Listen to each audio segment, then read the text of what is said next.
கர்த்தருடைய நாமம் மகிமைப்படுவதாக. நாம் லூக்கா எழுதின சுவிசேஷத்திலிருந்து படித்து கொண்டிருக்கிறோம். போன வாரம் நாம் லூக்கா எழுதின சுவிசேஷனுடைய இன்ட்ரடக்ஷன் வகுப்பை பார்த்தோம். லூக்கா எப்பொழுது எழுதுகிறார், யாருக்கு எழுதுகிறார், எதற்காக எழுதுகிறார் என்பதை குறித்து, அவர் எழுதின காலத்தை குறித்து, அவர் யாருக்கு எழுதினாரோ அவரை குறித்து, அதற்கான வரலாற்று ஆவணங்களை குறித்து, அது எல்லாவற்றை குறித்து நாம் சிந்தித்து கொண்டிருந்தோம்.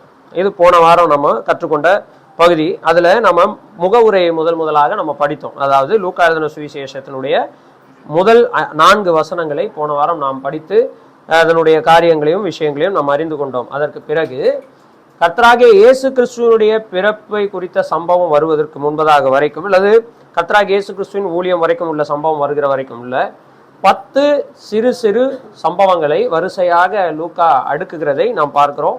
அது 10 சம்பவங்கள் என்ன என்பதை குறித்து ஏற்கனவே நான் போன வாரம் நான் சொல்லியிருந்தேன். அதை குறித்து வீட்டில் போய் படிங்க.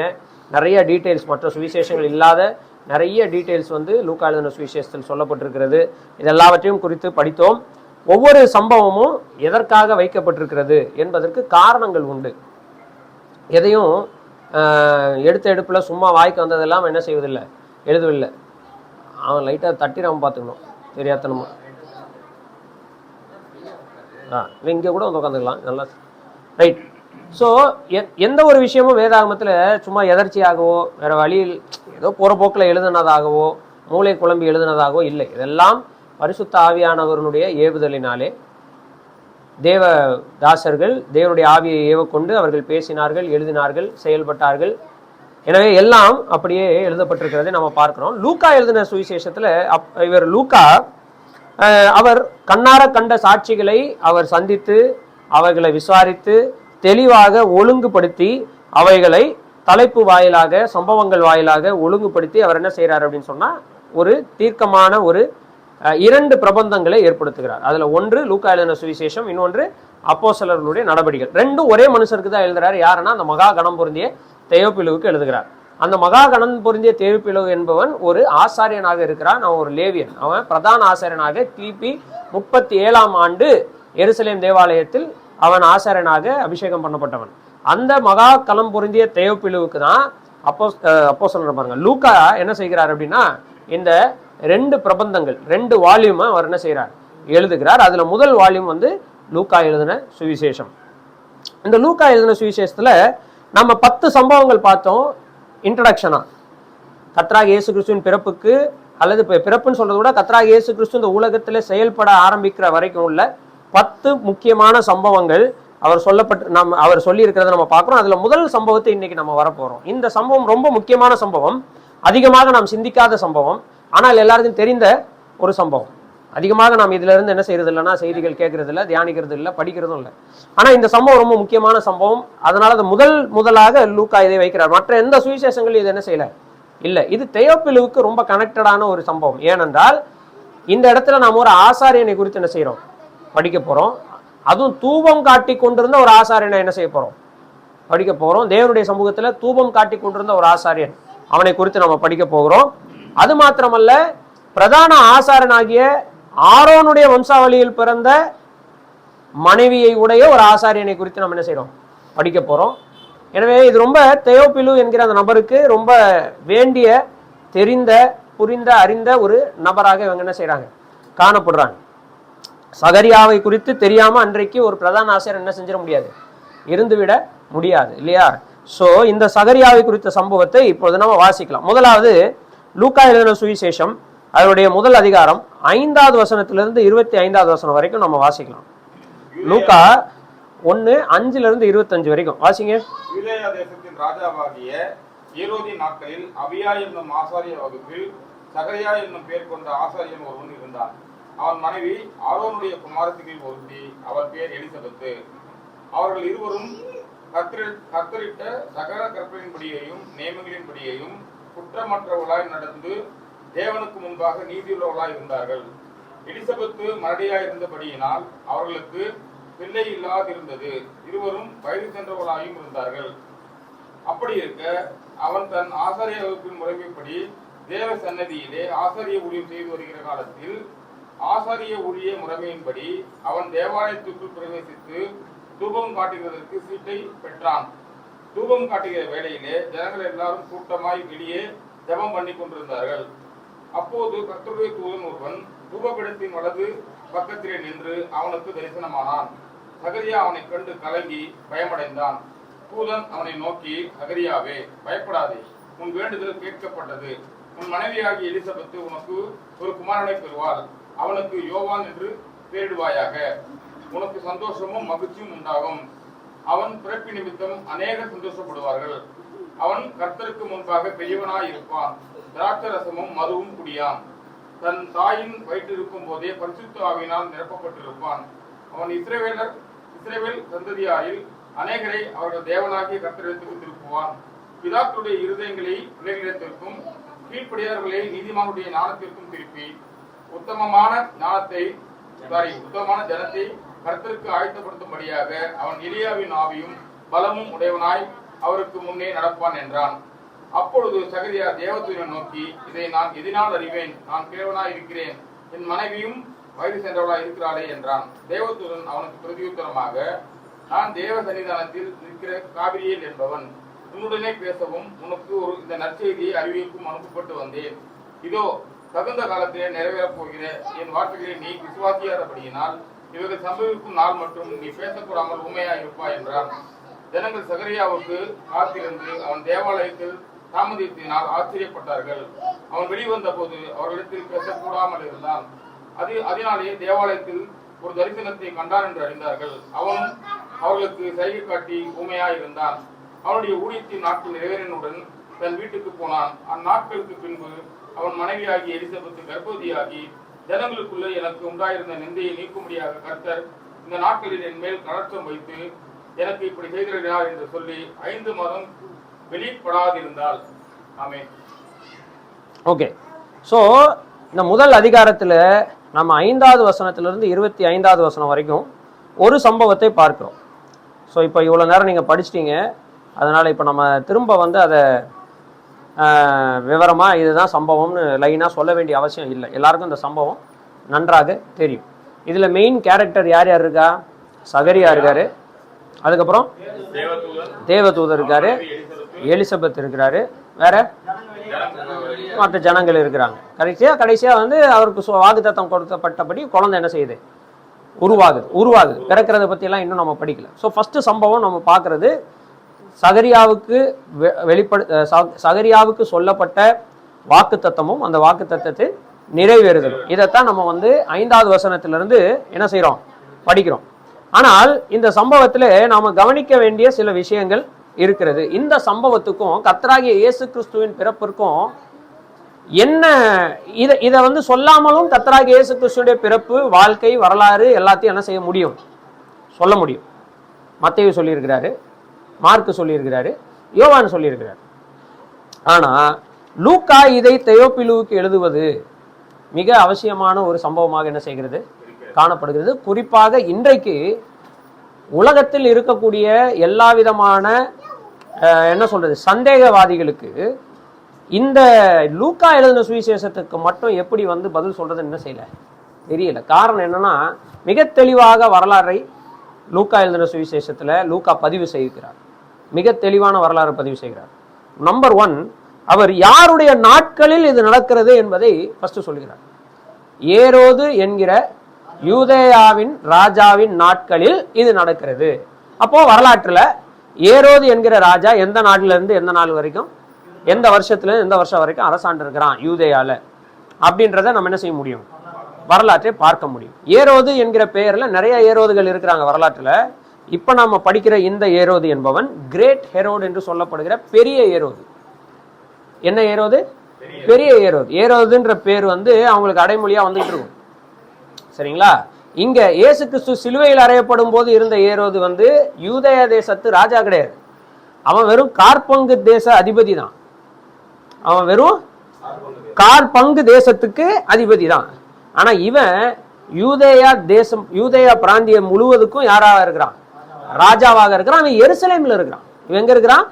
எருசலேம்ல ராஜாவா இருக்கிறான். எப்படி நமக்கு பாக்குறோம்? மத்தேயு எழுதின சுவிசேஷம் 1வது அதிகாரத்துல பாக்குறோம். அவங்க எருசலேமுக்கு தான் சாஸ்திரிகள் வராங்க, எருசலேம்ல தான் ராஜா இருக்கிறான். ஆனா நாம வாசிக்கிற ஏரோது, இயேசு கிறிஸ்துவை சிலுவையில் அறையும் போது இருந்த ஏரோது கலிலேயாவில் என்னவா இருக்கிறான்?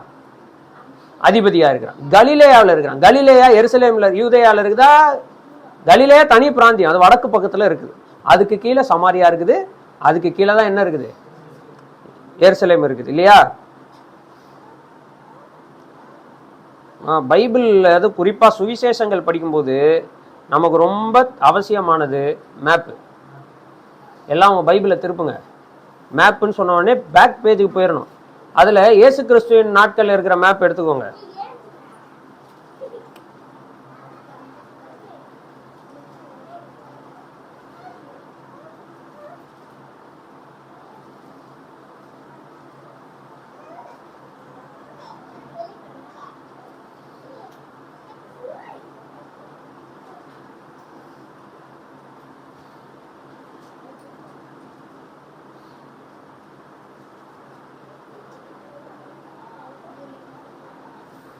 மேப் தெரியுதா?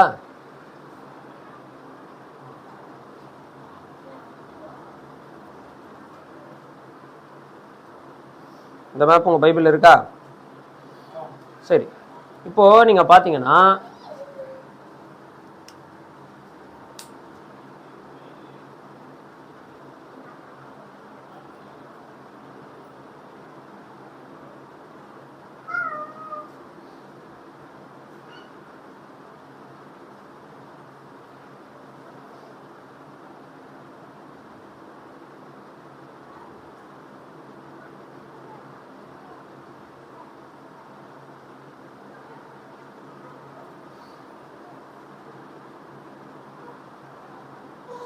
நெட்டு கொஞ்சம் ஸ்லோவாக இருக்கிறதுனால ஒர்க்காது, கொஞ்சம் ஸ்லோவாக ஒர்க் ஆகுது. இல்லை, நெட்டில் உங்கள் நெட்டில் இருந்தால் ஒர்க் ஆகிட்டு இருக்கு. இப்போ எனக்கு திறந்து விட்டீங்கன்னா கொஞ்சம் வேகமாக ஒர்க் ஆகும். ரைட், இப்போ நீங்கள் பார்க்குறீங்க இல்லையா, இது வந்து என்ன கடல் தெரியும்? இது இந்த ஏரி, இதுக்கு பேர் தான் என்னது, கலிலேயா கடல். உங்கள் பைபிள் இருக்கா? ஓகே, இதுக்கு பேர் என்னது, சவக்கடல். சரிங்களா? இந்த ரெண்டு கடலுக்கு நடுவுல ஓடுற இந்த ஆத்துக்கு பேர் தான் என்னது, யோர்தான் நதி. அவ்வளவுதான். இங்க ஒரு கோடு, இங்க ஒரு கோடு போட்டு இப்படி விரிச்சிட்டிங்கன்னா இவ்வளவுதான் இஸ்ரவேல். சரிங்களா? இப்போ இந்த மேப் தான் உங்க பைபிள்ல இருக்கும். இந்த சவக்கடல் பக்கத்துல இந்த ஏரியால இருந்து இந்த எரிகோ பட்டணத்தை தாண்டி மேல உள்ள இந்த பகுதிகளுக்கு என்ன பேரு, யூதேயா. இந்த வனாந்தரம் உட்பட, அதோடு இந்த கெரிசிம் மலை இருக்குது இல்லையா, இங்க இருந்து இந்த ஏரியா வரைக்கும் இருக்கிறது சமாரியா. இந்த கலிலேயா கடலை சுத்தி இருக்கிறது என்னது, கலிலேயா. இப்படி இஸ்ரவேல் தேசம் அல்லது பாலஸ்தீன தேசம் கர்த்தராகிய இயேசு கிறிஸ்து பூமிக்கு வரும்பொழுது 3 பகுதியாக என்ன செய்கிறது, பிரிந்து இருந்தது. சரிங்களா? யூதேயா, சமாரியா, கலிலேயா. இதுல மேல இருக்கிறது வடக்கு, இது கிழக்கு. அப்போ இது என்னது, தெற்கு, இது மேற்கு. சரிங்களா? அப்போ யோர்தான் நதிக்கு மேற்கு பகுதியில கெரிசிம் மலையை சுத்தி இருக்கக்கூடிய பிராந்தியம் வந்து சமாரியா. அதற்கு மேல இருக்கிற பகுதி கலிலேயா. கலிலேயா கடல் சுத்தி இருக்கும். சவக்கடல் ஒட்டி மேல இருக்கிற யோர்தான் பகுதி வரைக்கும் எருசலேமை சுற்றி இருக்கிறது வந்து என்னது, யூதேயா. இப்போ நம்ம வாசிக்கிற பகுதியில யூதேயா பகுதிக்கு ஒரு ராஜா என்ன செய்யறான், இருக்கிறான். இந்த யூதேயா பகுதியை ஆண்டு கொண்டிருந்தவன் தான் ஏரோது, பெரிய ஏரோதுன்னு வரலாற்றுல அவனுக்கு பேர், தி கிரேட் ஹெரோட் அப்படின்னு. இவனுக்கு என்ன சிறப்பு அப்படின்னா, செருபாபேல், அது மாத்திரமல்ல நெகேமியா, எஸ்ரா இவங்களுடைய காலத்தில் கொஞ்சம் கொஞ்சமா கட்டி முடிக்கப்பட்ட அந்த தேவாலயத்தை புனரமைத்து பெரிய தேவாலயமாக இவன் என்ன செய்யறான், கட்டுகிறான். பெரிய தேவாலயமாக இவன் கட்டுகிறான். இவன் கட்டிய தேவாலயத்தின் மாதிரிய சில பைபிள்ல அதனுடைய மாதிரி என்ன செஞ்சிருப்பாங்க, வச்சிருப்பாங்க. நீங்க பார்க்க முடியும். சில பைபிள்ல இருக்கும், சில பைபிள்ல இருக்காது. அதனுடைய மாதிரி இதுதான் வந்து கிபி 70 இடிக்கப்பட்டது. கர்த்தராகிய இயேசு கிறிஸ்துவை குறித்து கர்த்தராகிய இயேசு கிறிஸ்துவிட்ட வந்து காமிக்கப்பட்டு, பாத்தீங்களா எவ்வளவு பெரிய தேவாலயமா இருக்குது, எவ்வளவு சூப்பரா இருக்குது பாத்தீங்களான்லாம் கர்த்தராகிய இயேசு கிறிஸ்து என்ன செய்யறாங்க, சீஷர்கள் காட்டுறாங்க.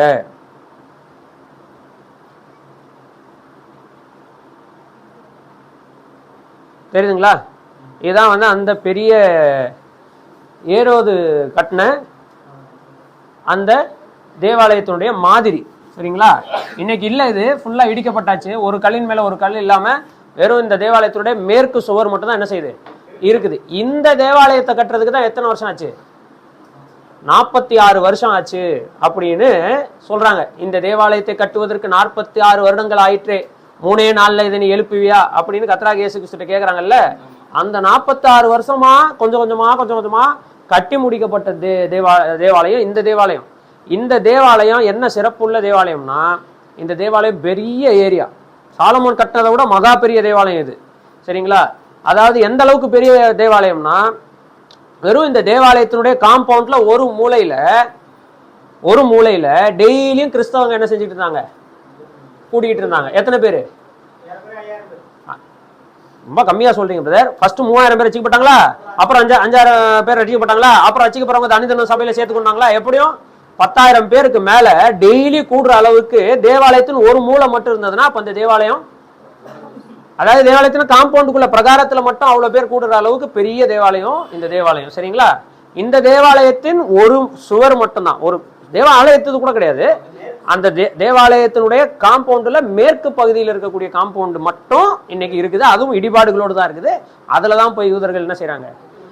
ஆமா, இப்ப இது என்ன, எதுக்காக இவ்வளோத்தையும் நம்ம பாக்குறோம் அப்படின்னு சொன்னா, இந்த தேவாலயத்துல தான் இப்ப நீங்க பாக்குற நம்ம படிச்ச சகரியா என்கிற இந்த மனிதன் என்ன செய்யறாரு?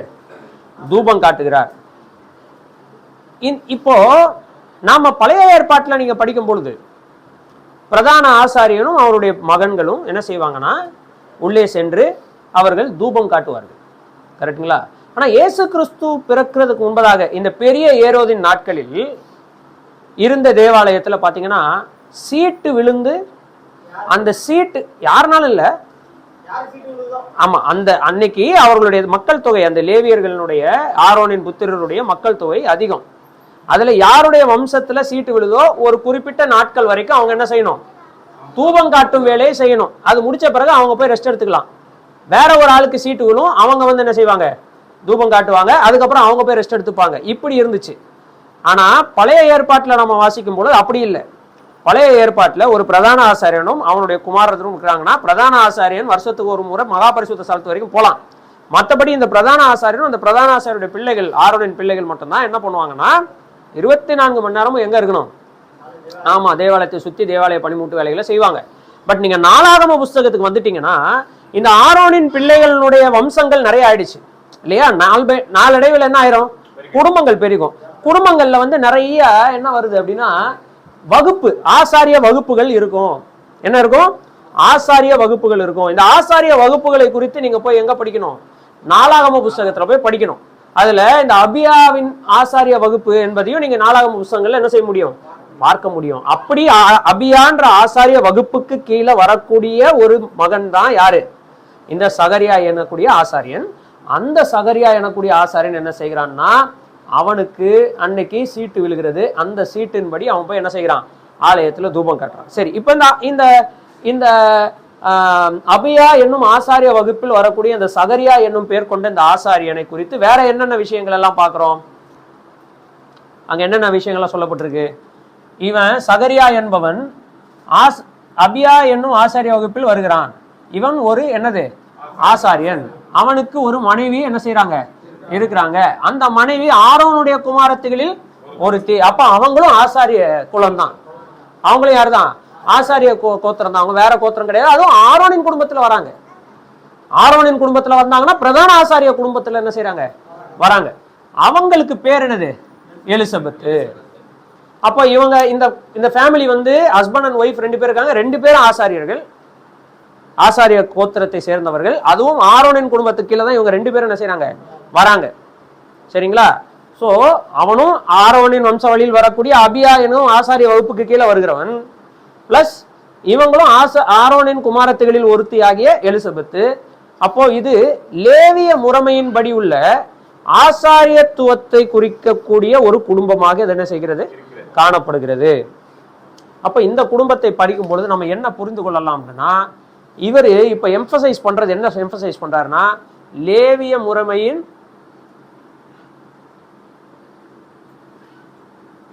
ஆசாரியத்துவம். இந்த லேவிய முறைமையின் ஆசாரியத்துவத்திற்கு கீழே ஒரு ஆசாரிய குடும்பத்தை தேவன் தெரிந்தெடுத்து வைக்கிறார். அந்த ஆசாரிய குடும்பத்தை குறித்து இவர் எக்ஸ்பிளைன் பண்றாரு. இவர்கள் இருவரை குறித்த ஃபேமிலி டீடைல்ஸ் இன்னும் கொஞ்சம் சொல்லப்படுது. என்னென்ன சொல்லப்படுது? அவர்கள் இருவரும் யாரா இருக்கிறாங்கன்னா, கர்த்தர் இட்ட சகல கற்பனைகளின்படியையும் நியமங்களின்படியையும் குற்றமற்றவர்களாய் நடக்கிறவர்கள். குற்றமற்றவராய் நடக்கிறவங்கன்னா என்னது? அவங்க என்னென்னலாம் இருக்குதோ அதை சரியாக செய்கிறவர்கள். அதுக்கு பேர் தான் குற்றமற்றவர். குற்றமற்றவர்கள்னா என்ன எழுதி இருக்குதோ அதன்படி செய்கிறவர்கள். அப்போ இவங்க ஆசாரிய ஊழியத்தை மட்டும் இல்ல, தங்கள் சொந்த வாழ்க்கையிலையும் நியாயப்பிரமாணத்தில் சொல்லப்பட்டிருக்கிற கற்பனைகளின்படியையும் நியமங்களின்படியையும் குற்றமற்றவர்களாக நடந்து தேவனுக்கு முன்பதாக அவங்க எப்படிப்பட்டவங்களா இருந்தாங்க? நீதி உள்ளவர்களாக இருந்தார்கள். அப்போ அடுத்து இவர்களை குறித்து நம்ம என்ன பார்க்கிறோம்னா, அன்றைக்கு இருந்த அந்த நாட்கள்ல இருக்கக்கூடிய ஆசாரியர்களில் இந்த குடும்பத்தை தேவன் எப்படி சொல்றாரு அப்படின்னா, இவங்க நியாயப்பிரமாணத்தின்படி நடக்கிறவர்கள் இல்லையா? அப்போ நியாயப்பிரமாணம் அது டிக் ஆயிடுச்சு. ரெண்டாவது, கர்த்தர் இட்ட எல்லா நியமங்கள், தோல் சுருள்ல சொல்லப்பட்டிருக்கிற எல்லா நியமங்கள்லையும் கரெக்டா நடந்துடுறாங்க. மூணாவது, இவங்களுடைய செய்கைகளை தேவன் என்ன செய்கிறார்? நீதியாக எண்ணுகிறார். நீதியாக எண்ணப்படுகிறவர்கள், தேவனுக்கு முன்பதாக நீதி உள்ளவர்கள் யாரு? Husband and wife. இது ஒரு பெர்ஃபெக்டான ஒரு குடும்பம். வேதாகமத்தில் நம்ம பார்க்கிற நிறைய முழுமையான குடும்பங்களில் இதுவும் ஒன்று. கரெக்டா? இதுவும் ஒன்று. ஏன் இவ்வளத்தையும் சொல்றாருன்றத நம்ம கவனிக்க வேண்டியிருக்கு. இவ்வளோ எக்ஸ்பிளனேஷன் கொடுக்கும்போது நமக்கு என்ன இவங்க கிட்ட இருந்து எக்ஸ்பெக்ட் பண்ணுவோம்? நம்ம என்ன எக்ஸ்பெக்ட் பண்ணுவோம்? இருக்காங்க. அப்ப என்ன எக்ஸ்பெக்ட் பண்ணுவோம்? நீங்க இவங்க சம்பவத்தை தெரிஞ்சுக்கிட்டு ஆன்சர் பண்றீங்க. புரியுதுங்களா? இவங்க சம்பவம் தெரியாத ஒரு சாதாரண மனுஷன் இப்படி ஒரு குடும்பம் இருக்கிறாங்கன்னு சொன்னா அவங்க கிட்ட இருந்து என்ன எதிர்பார்ப்பாங்க? அது குடும்பம்னாலே எதிர்பார்ப்பாங்க.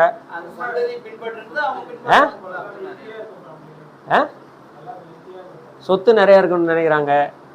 நிறைய இவங்க மூலமா ஏதோ ஒரு பெரிய விஷயம் என்ன செய்ய போகுது?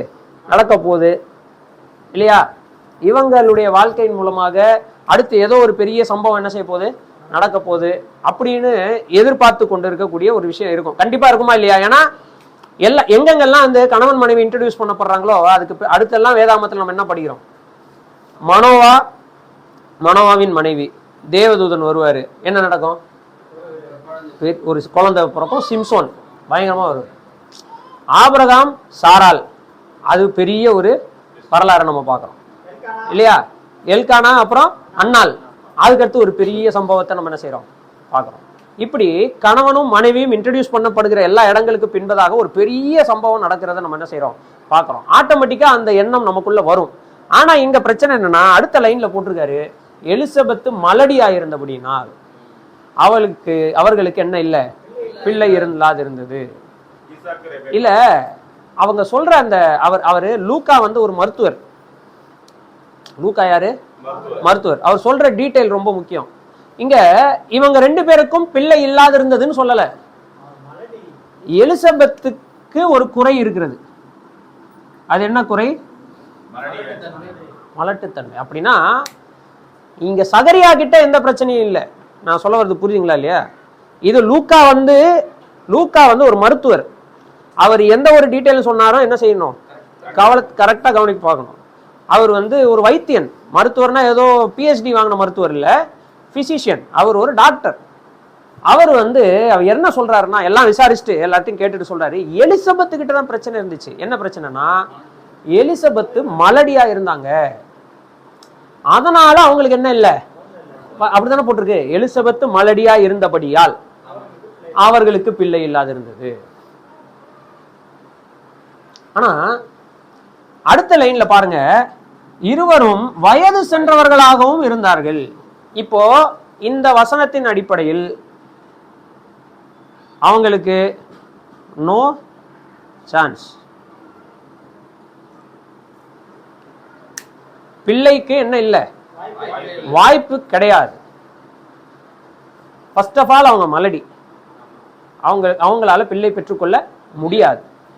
ரெண்டாவது இவங்க 2 பேருக்கு என்ன ஆகி போச்சு, வயது சென்றவர்களாகி விட்டார்கள். அதனால என்ன செஞ்சு, இப்போ இந்த குடும்பம் இதை வாசிக்கிற ஒரு தெயோப்பிலு போன்ற ஒரு ஆசாரியருக்கு யாரை ஞாபகப்படுத்தும்? ஆபிரகாம் சாரால் ஞாபகப்படுத்தும், ஈசாக்கு ரெபெக்காலையும் ஞாபகப்படுத்தும். 2 பேரும் என்ன செஞ்சிருந்தாங்கன்னா ரொம்ப நாள் கழிச்சு தான். ஆனா ஆபிரகாம் சாரால நிச்சயமா ஞாபகப்படுத்தும்.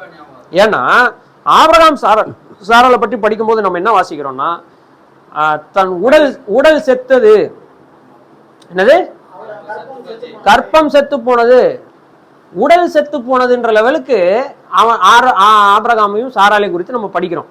அப்போ அவங்களுக்கும் நோ சான்ஸ், இவங்களுக்கும் நோ சான்ஸ்.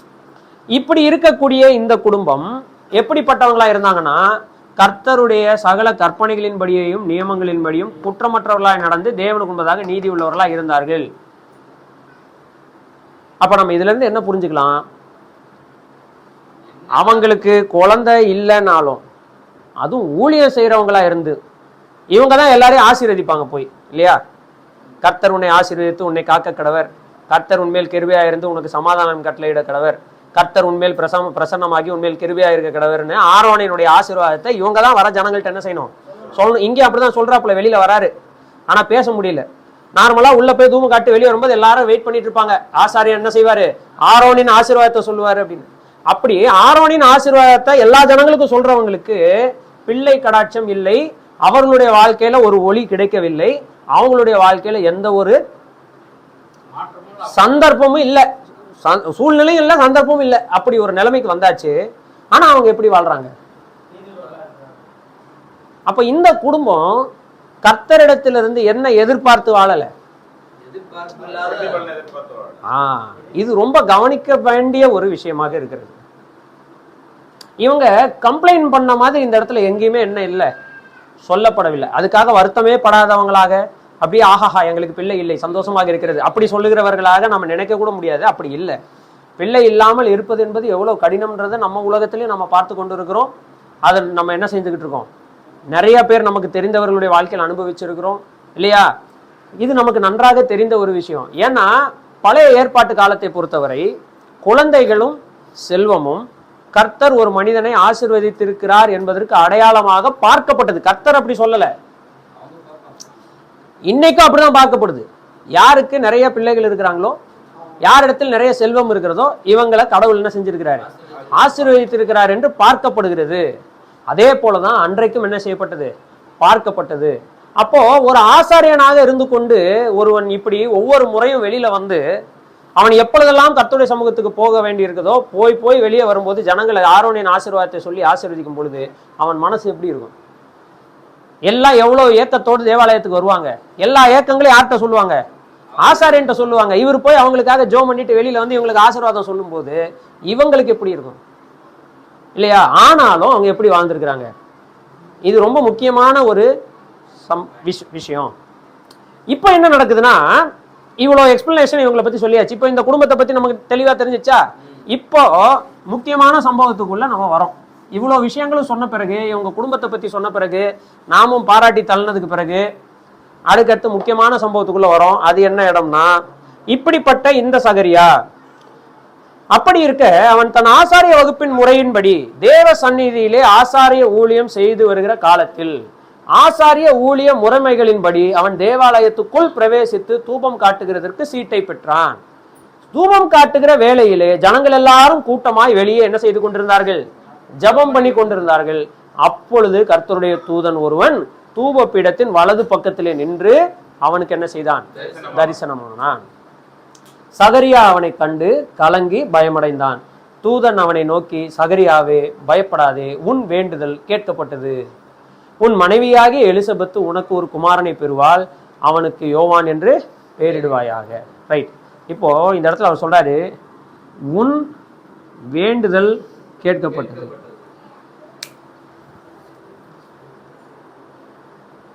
என்ன வேண்டுறாரு? அது எப்படி நமக்கு தெரியும் அவர் அதை தான் வேண்டுறாருன்னு? சொல்லிட்டு என்ன அந்த ஆன்சர் என்னன்றத சொல்றாரு. அப்படின்னா இவர் எதற்காக ஜெபம் பண்றாரு? வேண்டுதலுக்காக ஜெபம் பண்றாரு. சரி, வெளியில நிறைய பேர் ஜெபம் பண்ணிட்டு இருக்காங்க, எல்லாருடைய வேண்டுதலையும் கேட்டுட்டு தான் அவர் உள்ள வந்து அவர்களுக்காக தூபம் காட்டுறாரு. ஆனா இவருக்கு ஒரு முக்கியமான வேண்டுதல் இருக்குது. அது என்னது? அதுதான் ரொம்ப முக்கியமான வேண்டுதல் இல்லையா? அது ரொம்ப முக்கியமான வேண்டுதலா இல்லையா? இந்த வேண்டுதல் என்ன செய்யப்படுது? கேட்கப்பட்டது அப்படின்னு இப்போ தேவதூதன் சொல்றான். இப்போ நம்ம யோசிப்போமே, அந்த வசனத்தின்படி பழைய மேல படிச்சுட்டு வந்தபடி, எலிசபெத்து மலடியா இருக்கிறபடியினால் அவர்களுக்கு பிள்ளை இல்லாதிருந்தது. ஆனா அவங்க எப்படி வாழ்ந்தாங்க? அவங்க கத்தருக்கு உண்பதாக செம்மையாக வாழ்ந்து கொண்டிருந்தாங்க. ஆனா இந்த முறையும் அவன் வழக்கமாக அவன் ஜெபிப்பான் அப்படின்னு நல்லா தெரியுது. ஆனா இந்த முறை அவனுடைய ஜெபத்திற்கான பதில் என்ன செய்யுது? கிடைக்குது. அப்போ இதற்கு பேரு என்ன அர்த்தம் தெரியுமா? இப்படி ஜெபம் பண்றதுக்கு பேர் என்ன அர்த்தம்னா, இடைவிடாமல் ஜெபம் பண்ணுதல். இடைவிடாமல் ஜெபம் பண்ணுதல்னா காலையில ஒரு சோத்திர புக்கை ஓபன் பண்ணி சாயந்தரம் வரைக்கும் சோத்திரம் சோத்திரம்னு வாசிக்கிறது கிடையாது. ஒரு காரியத்திற்காக கர்த்தரிடத்துல தேவனுடைய சித்தத்தை முன்வைத்து அதற்குரிய பதில் கிடைக்கும் வரைக்கும் இடைவிடாமல் ஜெபித்து கொண்டிருப்பதுக்கு பேர் என்னது? இடைவிடாமல் ஜெபம் பண்ணுவது. அப்படி ஜெபம் பண்ணவர் தான் யாருன்னா இந்த சகரியா. ஆனா மேட்ரு இதோட நிக்கல. சகரியாவுடைய வாழ்க்கையில நம்ம இப்போ பார்க்க போறோம் கொஞ்சம் கொஞ்சமா. என்ன சொல்றாரு? சகரியாவே பயப்படாதே, உன் வேண்டுதல் கேட்கப்பட்டது, உன் மனைவியாகிய எலிசபெத்து உனக்கு ஒரு குமாரனை பெறுவாள், அவனுக்கு யோவான் என்று பெயரிடுவாயாக, உனக்கு சந்தோஷமும் மகிழ்ச்சியும் உண்டாகும், அவன் பிறப்பின் நிமித்தம் அநேகர் என்ன செய்வார்கள்? சந்தோஷப்படுவார்கள். அநேகர் சந்தோஷப்படுவார்கள். இந்த இடத்துல அப்படியே நம்ம நிறுத்துவோம். இந்த இடத்துல அப்படியே நம்ம நிறுத்திட்டு நாம இப்போ முக்கியமான ஒரு விஷயத்துக்குள்ள போக போறோம். போயிட்டு திரும்ப இங்க வரலாம். சரிங்களா? இப்ப எங்க நிக்கிறோம்? காபிரியேல், அதாவது தேவதூதன் யார்கிட்ட பேசுறாரு? சகரியிட்ட பேசுறாரு. ரைட்.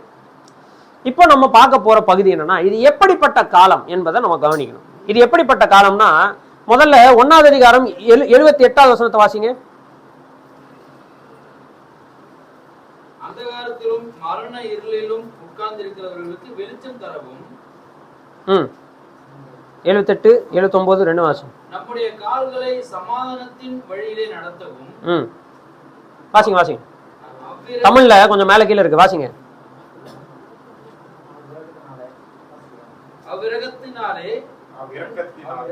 அவ்விரக்கத்தினாலே உன்னதத்திலிருந்து தோன்றிய அருணோதயம் நம்மை உன்னதத்திலிருந்து தோன்றிய அருணோதயம் நம்மை சந்தித்திருக்கிறது. ரைட். இப்போ இந்த இடத்துல சகரியா யோவான் ஸ்நானகன் பிறந்த பிறகு அவர் பாடுகிற அந்த பாடலில் இருக்கக்கூடிய தீர்க்க தரிசன வசனத்தை நம்ம பார்த்தோம். அதுல அவர் ஒரு காலத்தை குறிக்கிறார். அது என்ன காலம்னா, அருணோதயம் இருளில் இருக்கக்கூடிய ஜனங்களின் மேல வெளிச்சத்தை கொண்டு வருவதற்காக வரப்போகுது, வருகிறது, வந்தாச்சு அப்படின்னு சொல்றாரு. என்ன சொல்றாரு? அருணோதயம் வந்தாச்சு. அருணோதயம்னா என்னது? சூரிய உதயம், உதய சூரியன். சரிங்களா? சூரிய உதயம். அருணோதயம்னா என்னது? சன்ரைஸ். அப்போ இவ்வளவு நாள் என்ன இருந்திருக்குது? இருள் இருந்திருக்குது. இவ்வளவு நாள் என்ன இருந்திருக்கு? இருள் இருந்திருக்குது. இப்போ இவர் பாடுறாரு, யோவான் ஸ்நானகன் பிறந்த பிறகு பாடுறாரு, அருணோதயம் நம்மை சந்தித்தது. அருணோதயம் நம்ம என்ன செஞ்சிருச்சு? சந்திச்சிருச்சு அப்படின்ற ஒரு வார்த்தை அவர் என்ன செய்கிறார்? பயன்படுத்துகிறார். அந்த காலத்துல இருக்கிற மக்கள் மேல வெளிச்சம் தருவதற்கு அருணோதயம் நம்ம என்ன செய்ய, நிறைய ரீசன் சொல்றாரு. சொல்லிட்டு இதற்காக சூரியன் நம்ம மேல் என்ன செஞ்சிருக்குது? உதித்தது. நம்ம வாழ்க்கையில் விடியல் என்ன செஞ்சிருச்சு? உண்டாயிருச்சு. சாதாரண லாங்குவேஜ்ல சொன்னா விடியல் வந்து விட்டதுன்னு என்ன செய்யறாரு? சொல்றாரு. விடியல் வந்து விட்டதுன்னு சொல்றாரு. ரைட்டா? இப்போ கவனிக்க வேண்டிய விஷயம் என்னன்னா, அப்ப இவ்வளவு நாள் என்ன இருந்திருக்குது? இத நம்ம கொஞ்சம் சிந்திக்க வேண்டியவர்களாக இருக்கிறோம். அதனாலதான் இந்த டைட்டில் வச்சிருக்கேன், விடியலுக்கு முந்தைய நீண்ட இரவு. எவ்வளவு நாள் இரவு அப்படின்னா, கிமு 586 பாபிலோன் தேசத்து ராஜாவாகிய நேபுகாத் நேச்சார் தேவ ஆலயத்தை, சாலமோன் கட்டிய தேவாலயத்தை ஃபுல்லா என்ன செஞ்சான்? இடிச்சு தரைமட்டமாக்கிட்டான். கிமு 586. சரிங்களா? அதற்கு பிறகு நீங்க பாத்தீங்க அப்படின்னு சொன்னா, இஸ்ரவேல் ஜனங்கள் அடிமைகளாக பாபிலோன் தேசத்துக்கு என்ன செய்றாங்க, போகிறாங்க. அதற்கு பிறகு பாபிலோனியர் காலம் முடிஞ்சு மேதிய பெர்சியர் காலம் வந்துச்சு. மேதியர் அப்புறம் பெர்சியர். இந்த பெர்சியர் காலத்துல தான் நெகேமியா வரார். யாரு? நெகேமியா. நெகேமியா வந்து என்ன செய்யறாருன்னா எருசலேம்ல என்ன செய்யறாரு,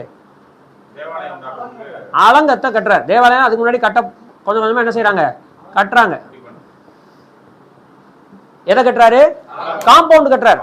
பெரிய அலங்கத்தை என்ன செய்யறாரு, கட்டி முடிக்கிறார். யாரு? நெகேமியா.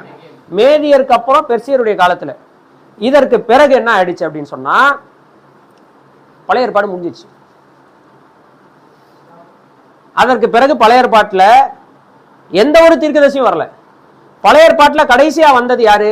மல்கியா தீர்க்கதரிசி. அவர் என்ன சொல்றாரு? மல்கியா 4 அதிகாரம் 2 வசனம் வாசிங்க.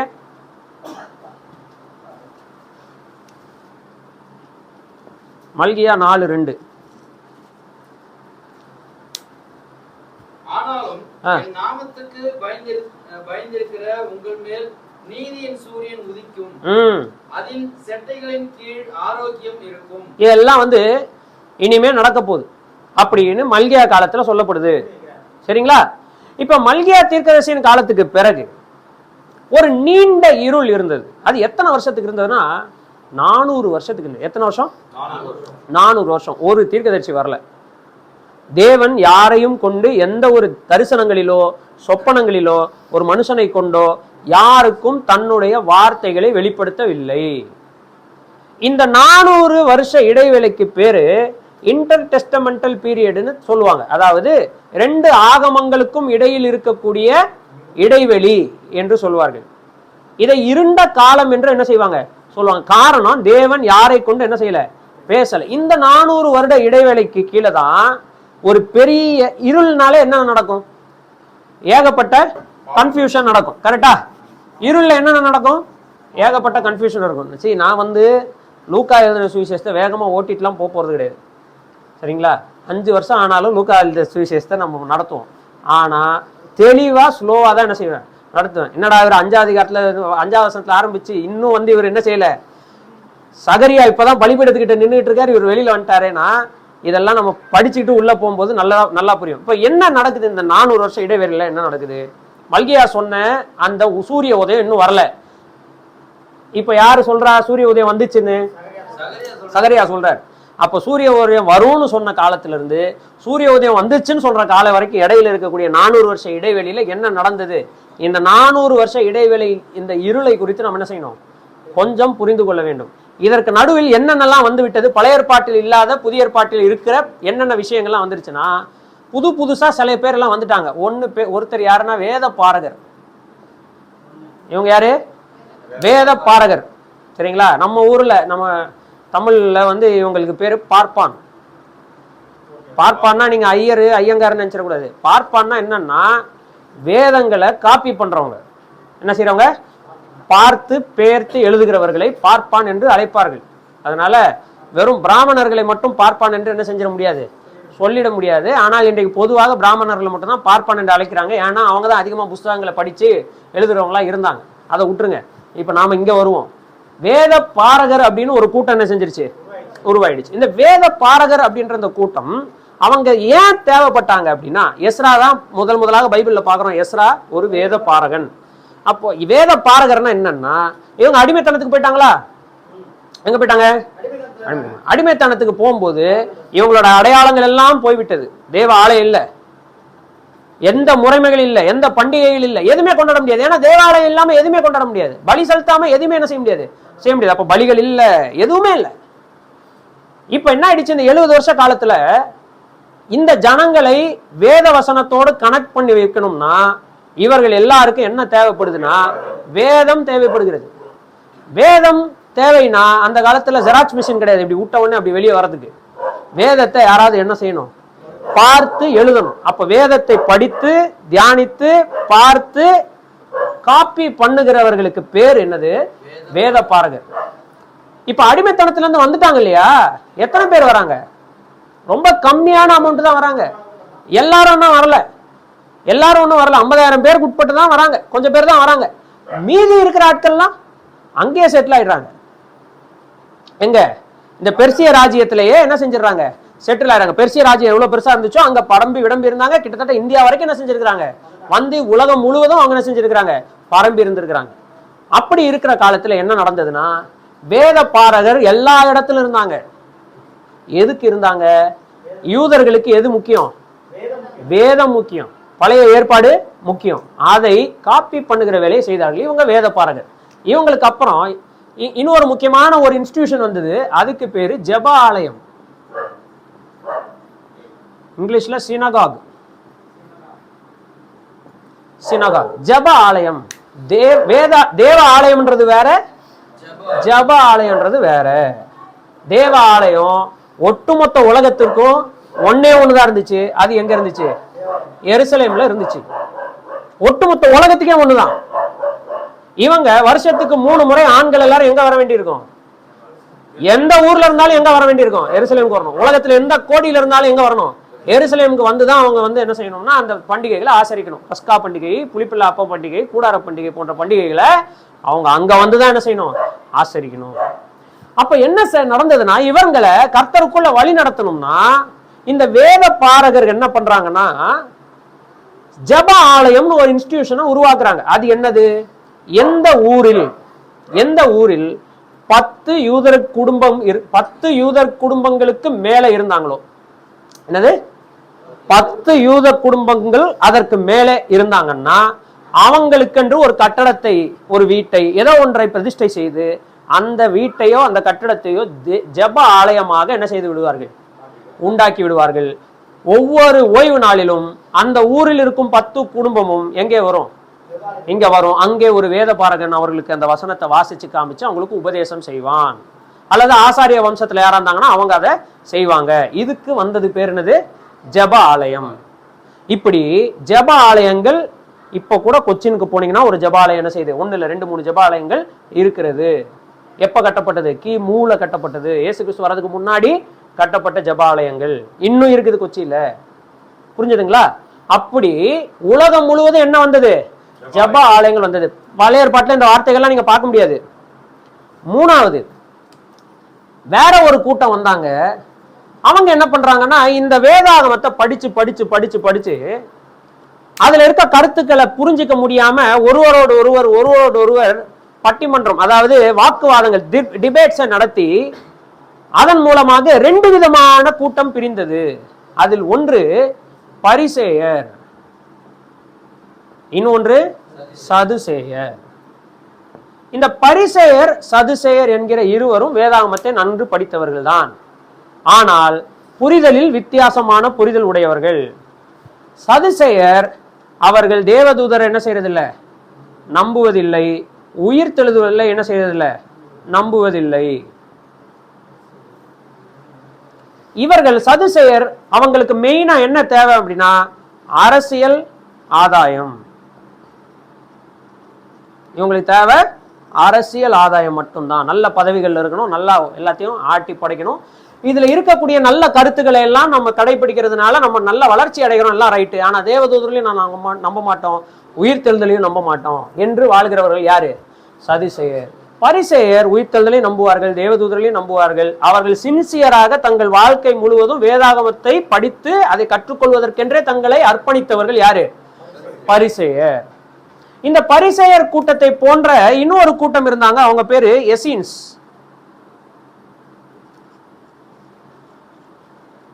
இந்த எசீன்ஸ் அப்படின்னு சொல்லப்படுகிறவர்கள் நசரேய விரதத்தை போன்ற ஒரு விரதத்தை எடுக்கிறவர்கள்.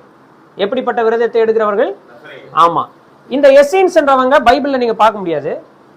இந்த எசீன்ஸ் என்ற குரூப் வந்து இந்த கும்ரான் குகைகள் இருந்தது இல்லையா, சவக்கடலை சுத்தி நிறைய குகைகள் இருக்கும். அந்த குகைகள்ல என்ன செஞ்சாங்க, வாழ்ந்தாங்க.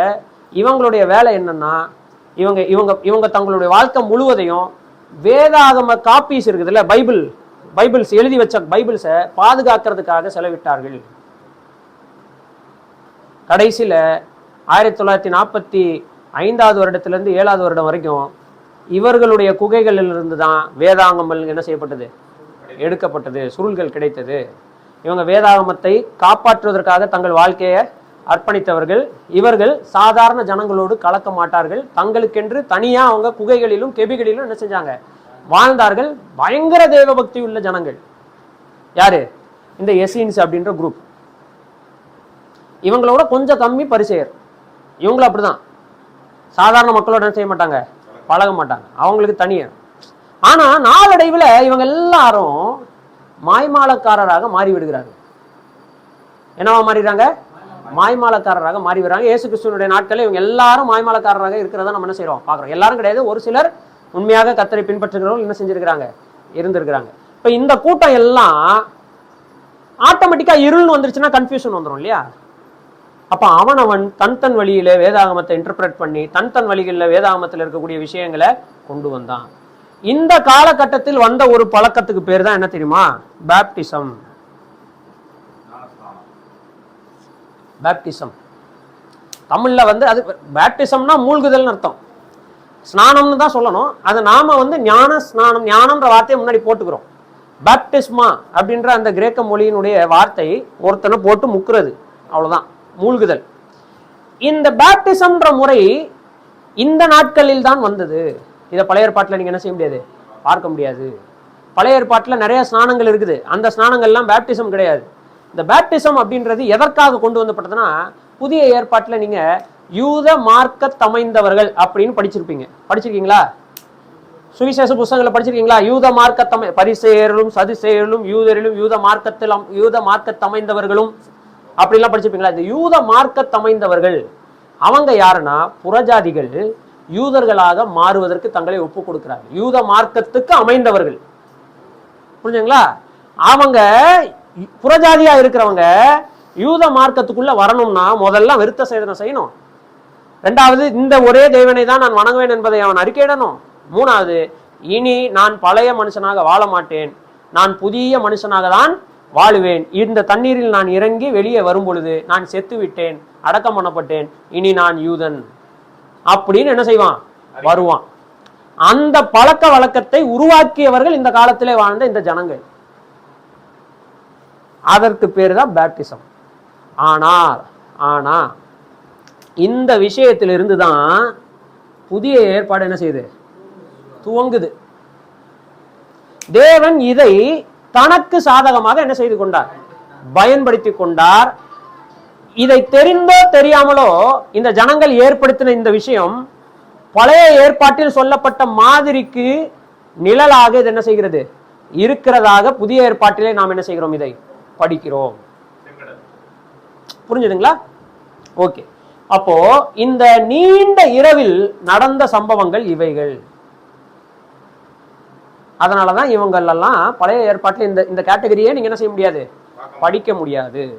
இந்த வரலாறு தெரியலன்னா புதிய ஏற்பாட்டில் இவங்க எல்லாம் யாருப்பா, பழைய ஏற்பாட்டில் இவங்க எல்லாம் காணுமே, புதுசா என்ன இவங்க பேரெல்லாம் வருது புதிய ஏற்பாட்டில், யார் இவங்க, பரிசேயர்னு பழைய ஏற்பாட்டில் ஒருத்தர் கூட இல்லை.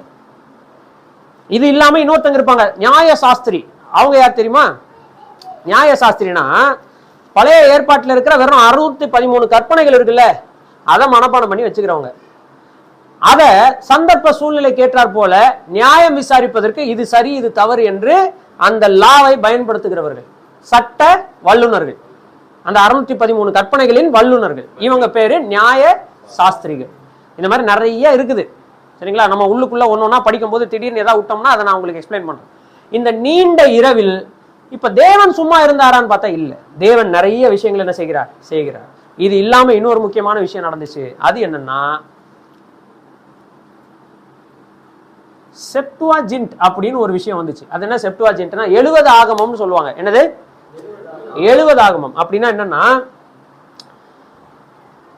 ஒட்டுமொத்த பழைய ஏற்பாடு எதுல எழுதப்பட்டிருக்குது, எபிரேய மொழியில எழுதப்பட்டிருக்கு. சில பகுதிகள் மட்டும் அரமாயிக் மொழியில என்ன செய்யப்பட்டிருக்கு, எழுதப்பட்டிருக்கு. இந்த ஒட்டுமொத்த பழைய ஏற்பாட்டையும் அலெக்சாந்திரியாவில் இருக்கக்கூடிய ஒரு லைப்ரரியில வைக்கணும்ன்றதுக்காக ஒருவன் என்ன செஞ்சான் அப்படின்னு சொன்னா, இதை மொழிபெயர்க்கும்படியாக யூதர்கள் இடத்தில் கேட்டான். அப்ப யூத ஆசாரியர்கள் ஒரு 70 பேர் சேர்ந்து அவர்கள் என்ன செய்தாங்கன்னா, ஒட்டுமொத்த பழைய ஏற்பாட்டையும் கிரேக்க மொழியில் என்ன செய்தார்கள், மொழிபெயர்த்தார்கள். அந்த கிரேக்க மொழியில் மொழிபெயர்க்கப்பட்ட அந்த பழைய ஏற்பாடு தான் உலகம் முழுவதும் என்ன செஞ்சது, எல்லா ஜெப ஆலயங்களிலும் சுற்றி திரிந்தது. அந்த பழைய ஏற்பாடு தான் இயேசு கிறிஸ்துவின் காலத்தில் இயேசு கிறிஸ்து பயன்படுத்தி இருக்கிறார். இயேசு கிறிஸ்துவினுடைய சீஷர்களாகிய பேதுரு என்ன செஞ்சார்? பேதுரு அப்ப அப்போஸ்தலர்லாம் பயன்படுத்தி இருக்கிறாங்க. ஏன்னா அன்னைக்கு மேதிய பெர்சியருக்கு பிறகு வந்த அலெக்சாண்டர் என்கிற ராஜாவுடைய மரணத்துக்கு பிறகு ஒட்டுமொத்த உலகமும் அபிஷியல் லாங்குவேஜாக எந்த லாங்குவேஜை யூஸ் பண்ணியது? கிரேக்க பாஷையை யூஸ் பண்ணியது. இதுவும் கர்த்தர் சைலண்டாக செய்த வேலைதான். 400 வருஷம் கர்த்தர் தீர்க்கதரிசியை தான் அனுப்பாம இருந்தாரு. ஆனா 400 வருஷத்துக்குள்ள அவர் இந்த பூமிக்கு வருவதற்கான எல்லா வழிகளையும் என்ன செஞ்சாரு? செஞ்சுக்கிட்டே இருந்தார். இப்போ உலகம் முழுவதும் பழைய ஏற்பாடு போய் சேர்ந்துருச்சா? சேர்ந்துருச்சு. உலகம் முழுவதும் தேவ ஜனங்கள் போய் அங்கங்க குடியேறிட்டாங்களா? குடியேறிட்டாங்க.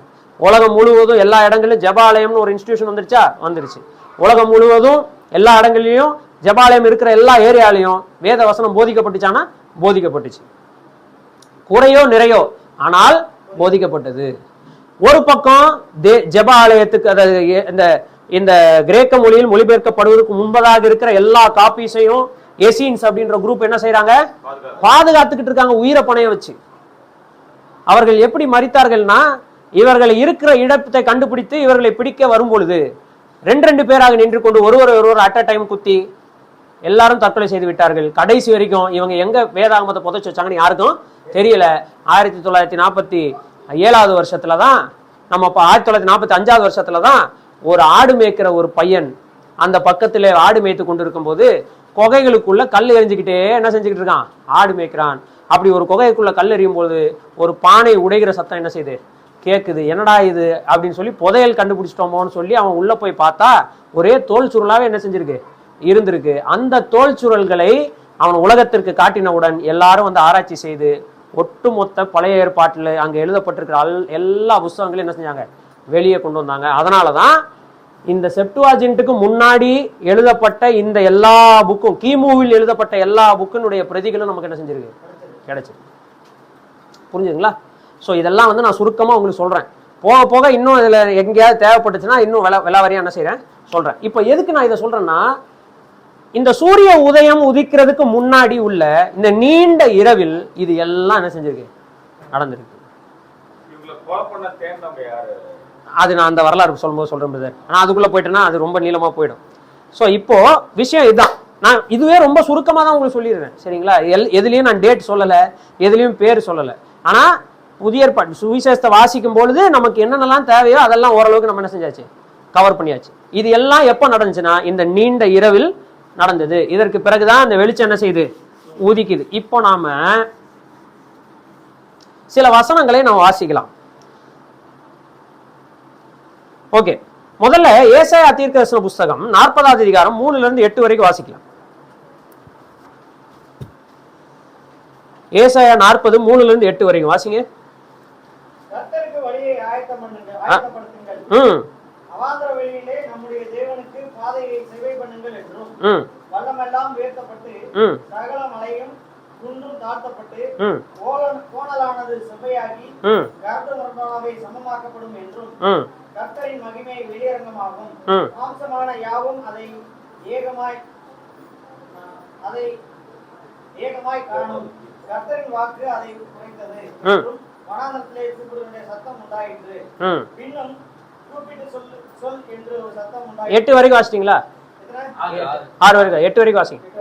பின்னும் கூப்பிட்டு சொல் என்று ஒரு சத்தம் உண்டாயிற்று, என்னத்தை கூப்பிட்டு சொல்லுவேன் என்றேன், அதற்கு மாம்சமெல்லாம் புல்லை போலவும் அதன் மேன்மை எல்லாம் வெளியின் பூவை போலவும் இருக்கிறது, கர்த்தரின் ஆவி அதன் மேல் ஊதும் போது புல் உலர்ந்து பூ உதிரும், ஜனமே புல் உலர்ந்து பூ உதிரும், நமது தேவனுடைய வசனமோ என்றென்றைக்கும் நிற்கும் என்பதையே சொல்லிட்டு சொல் என்று உரைத்தது. ஓகே, இங்க ஒரு முன்னோடியை குறித்து ஒரு தீர்க்கதரிசனம் சொல்லப்படுகிறது. என்ன முன்னோடினா, கர்த்தருக்கு வழியை ஆயத்தம் பண்ணக்கூடிய ஒரு முன்னோடி ஒருவர் வரப்போகிறார் என்கிற ஒரு தீர்க்கதரிசனம் என்ன செய்யப்படுகிறது? உரைக்கப்படுகிறது. இன்னொன்னு மல்கியா 4 அதிகாரம் 5-6.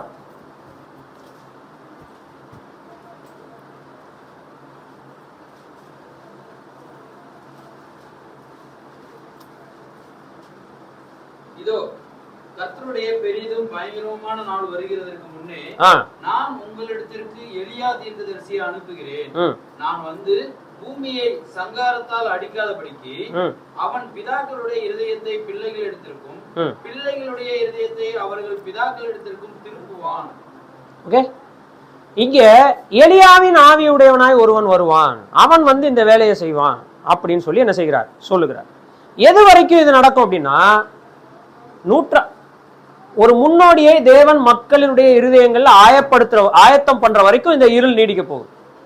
ஒன்ஸ் அந்த முன்னோடியான மனிதன் இந்த பூமியில வந்துட்டான் அப்படின்னா கர்த்தருக்கு வழி என்ன செஞ்சிடும், ஆயத்தப்பட்டுரும். அப்ப யார் உள்ள வருவா, கர்த்தர் இந்த பூமியில பிறப்பார், மேசியா இந்த பூமியில பிறப்பார் என்பது தீர்க்க தரிசனம். அப்ப இந்த நீண்ட இருள் என்பது ஏதோ காலத்தின் கொடுமை கிடையாது. இந்த நீண்ட இருள் என்பது இந்த உலகம் மேசியா என்னும் வெளிச்சம், மேசியா என்னும் சூரிய உதயம் இந்த பூமியில் இருக்கிற எல்லா இருளான இடங்களிலும் வெளிச்சம் வர வேண்டும் என்பதற்காக ஆயத்தம் பண்ணுவதற்கான நாட்களாக தான் இந்த 400 வருடங்களை நம்ம என்ன செய்யறோம், பார்க்கிறோம். அப்ப இந்த 400 வருடங்கள் தேவன் எதற்காக எடுத்துக்கொண்டாருன்னா, இந்த உலகத்தில் தன் ஒரே பேரான குமாரனை பிறக்க செய்வதற்கான எல்லா ஆயத்தங்களையும் செஞ்சிட்டார், எல்லா ஆயத்தமும் செஞ்சிட்டார். ஒன்ஸ் அந்த காலம் நிறைவேறி முடிந்த உடனே விடியல் என்ன செய்யுது, உதிக்க போகிறது. இப்போதான் நாம லூக்கா எழுதின சுவிசேஷம் 1ஆம் அதிகாரத்துல பாக்குறோம். எல்லாம் சொல்லப்பட்ட பிறகு சகரியா அந்த தூதனை நம்ப என்ன செய்கிறார், மறுத்தார். அவர் என்ன சொல்றாரு சகரியா, அந்த வசனத்தை வாசிங்க. அவன் கர்த்தருக்கு முன்பாக சகரியா தேவதூதனை நோக்கி, இதை நான் எதனால் அறிவேன்? நான் கிழவனாய் இருக்கிறேன், என் மனைவியும் வயது சென்றவளாய் இருக்கிறாளே என்றான். ரைட், இன்னும் நம்ம முதல் ஸ்டோரியை படிச்சு முடிக்கல. ஆனா இந்த இந்த இந்த சம்பவத்தை லூக்கா ஏன் சொல்றார் என்பதை இப்ப நம்ம கவனிக்க போறோம். இந்த சம்பவத்தை லூக்கா ஏன் சொன்னார், எனக்கு தெரிஞ்ச டைம் ஆயிடுச்சு, ஒரு 5 மினிட்ஸ் மட்டும் நான் எடுத்துக்கிறேன். ஏன்னா ஒரு நடுவில் அப்படியே நட்டாத்துல விட்டு போன மாதிரி இருந்தா நல்லா இருக்காது. ஒரு 5 மினிட்ஸ் மட்டும் நான் எடுத்துக்கிறேன். லூக்கா ஏன் இந்த கதையை சொல்றார்? ஃபர்ஸ்ட் வந்து இந்த கதையில ஏகப்பட்ட நாடகத்தன்மை இருக்கிறத பாக்குறோம் இல்லையா, ஏகப்பட்ட எமோஷன்ஸ் இருக்கிறத பாக்குறோம், ஏகப்பட்ட திருப்பு முனைகள் இருக்கிறத பார்க்க, நம்ப முடியாத விஷயங்கள்லாம் இருக்கிறது பார்க்குறோம். இது என்ன செய்யுது அப்படின்னு சொன்னா, லூக்கா எழுதின சுவிசேஷத்துக்கு பெரிய அடித்தளம் போடுது. எது, இந்த சகரியா சம்பவம்.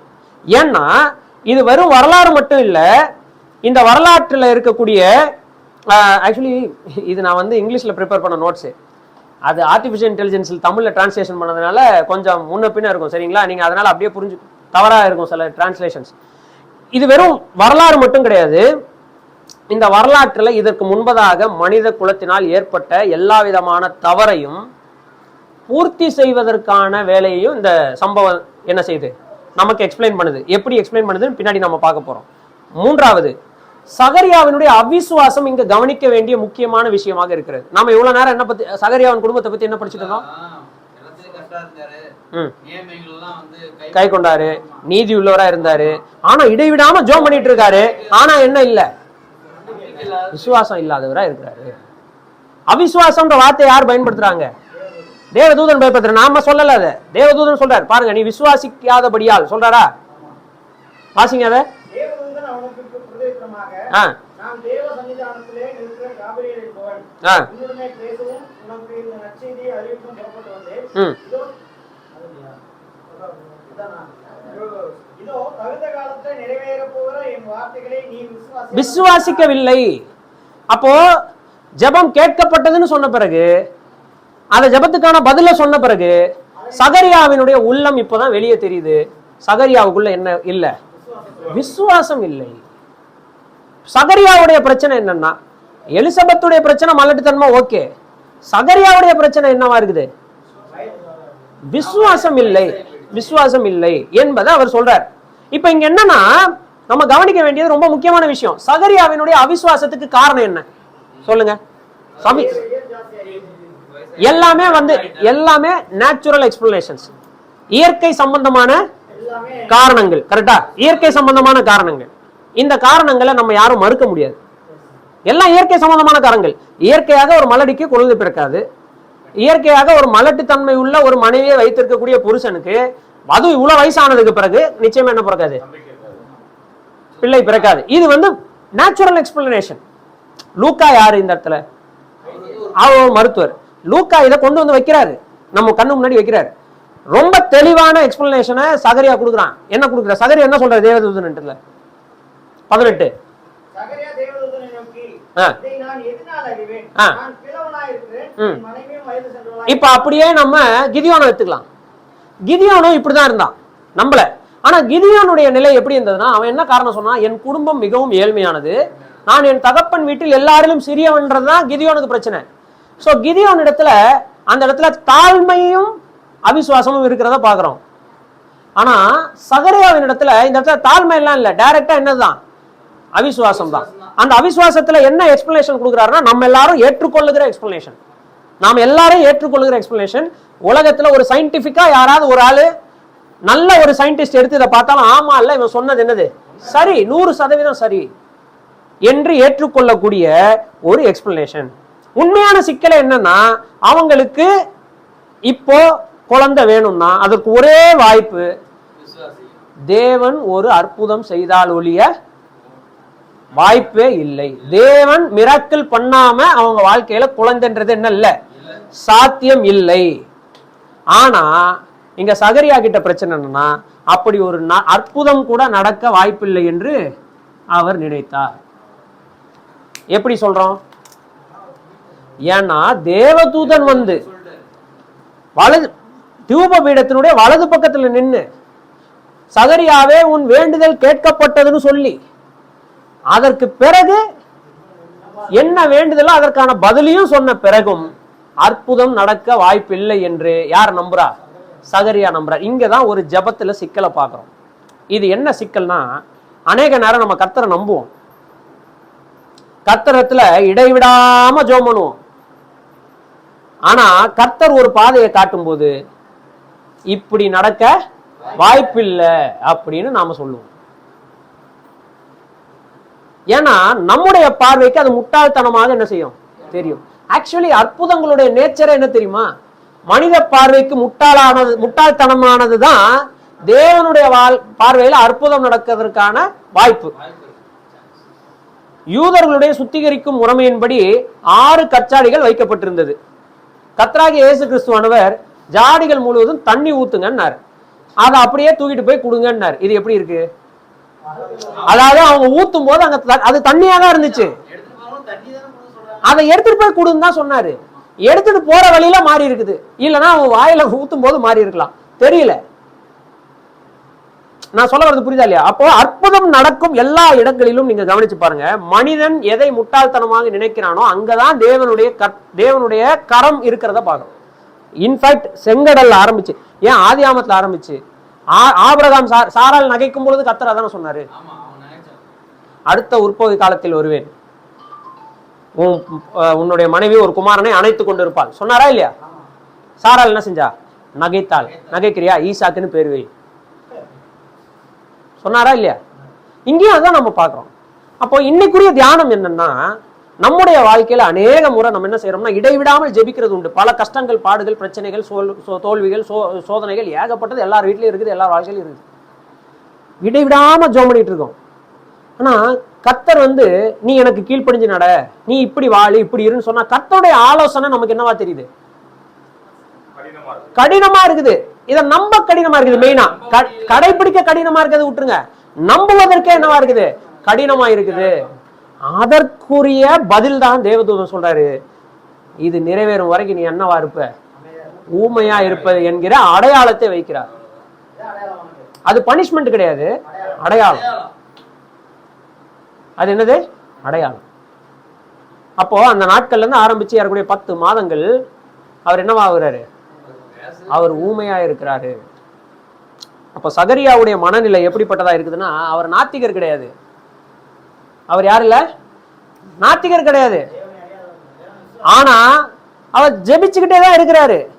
ஆனா ஜெபத்திற்கான பதிலை கர்த்தர் தரும் பொழுது அதை அவரால் என்ன செய்ய முடியவில்லை, நம்ப முடியவில்லை. இது இந்த சம்பவத்தை லூக்கா வைக்கிறாருலங்க, இந்த சம்பவத்தை அங்க லூக்கா வைக்கிறாருல, ஒட்டுமொத்த சுவிசேஷத்திலையும் இதை தான் பார்க்க போறோம். ஒட்டுமொத்த சுவிசேஷத்திலையும் இதை தான் பார்க்க போறோம். மனிதனால் முடியாது என்று எங்க மனிதன் சொல்லுகிறானோ அங்கதான் தேவன் ஒரு விஷயத்தை என்ன செய்யறாரு? செயல்படுத்தி காட்டுறார், நான் தேவன் அப்படின்னு. ஏன்னா மனிதனால 1% முடியுதுன்னு வச்சுக்கோங்களேன், ஃபுல் கிரெடிட் யார் எடுத்துப்பா? மனிதன் எடுத்துக்கொள்வான். இங்க நம்ம கவனிக்க வேண்டிய இன்னும் முக்கியமான விஷயம் என்னன்னா, ஒருவேளை இதை நம்ம கர்த்தருக்கு சித்தமான அடுத்த வாரம் கவனிக்கலாம். லைட்டா நான் சொல்லி போயிடுறேன். இந்த சம்பவம் ஃபர்ஸ்ட் வைக்கப்படுறதுக்கான காரணம்னா இதுக்கு கீழே தான் முக்கியமான ஒரு கோட்பாட்டை லூக்கா பில்ட் பண்றாரு. என்னன்னா, வயதான இந்த உடல்களுக்குள் ஒரு உயிர் மீட்சியை கடவுளால உருவாக்க முடியலன்னா, கன்னியின் கற்பத்திற்குள் ஒரு குழந்தையை கடவுளால உருவாக்க முடியாது. அப்படி முடியலன்னா, மரித்து போன ஒரு உடலை அவர் உயிரோடு எழுப்ப முடியாது. இது முடிஞ்சதுன்னா அது நிச்சயமா முடியும்னு தேவப்பிலுவால நம்ப முடியும். இது முடியலன்னா அது முடியவே முடியாது என்று நிரூபிக்கப்படும். இப்ப லூக்காவின் சுவிசேஷம் உயிர்த்தெழுதலுக்குரிய மைண்ட் செட்டை ப்ரிப்பேர் பண்றதுக்கு தேவப்பிலுவுக்கு ஒரு ஆசாரியனுடைய வாழ்க்கைக்குள்ள இருந்து அவனுக்கு அறிமுகமான ஆசாரிய குடும்பத்திலிருந்தே என்ன செய்யறாரு, கொண்டு வர. எப்பா நீ வந்து இயேசு கிறிஸ்து உயிர்த்தெழுதல் இல்லையா, ஓகே விட்டுரு, மரியாதை விட்டுரு, யோவான் சாணகன் எப்படி வருவானா, பதில் சொல்லு அப்படின்றதான் இப்ப தேவப்பிலுவுக்கு யார் வைக்கிற வாதம், சகரியா லூக்கா வைக்கிற வாதம். தேவப்பிலுவால சகரியா எலிசபெத்துடைய வாழ்க்கையில் நடந்ததை மறுக்க முடியாது, மறக்க முடியாது. அங்க பிடிக்கிறாரு. ஆனா அதுக்குள்ள நிறைய விஷயங்கள் அவர் சொல்லுகிறத நம்ம என்ன செய்யறோம், பார்க்கிறோம். சரிங்களா? ஸோ கர்த்தருக்கு சித்தமானா இது அப்படியே நம்ம இந்த இடத்துல நிறுத்துவோம். இங்க இருந்து அடுத்த வாரம் நம்ம என்ன செய்யலாம், கவனிக்கலாம். நீங்களும் இந்த திரும்ப முதல் 5வது வசனத்துல இருந்து 25வது வசனம் வரைக்கும் திரும்ப படிச்சு தியானிச்சுட்டு வாங்க. கர்த்தருக்கு சித்தமானா அடுத்த வாரம் நம்ம அதை குறித்து என்ன செய்யலாம், சிந்திக்கலாம். பாஸ்கர் ஜோம் பண்ணிடுறீங்களா?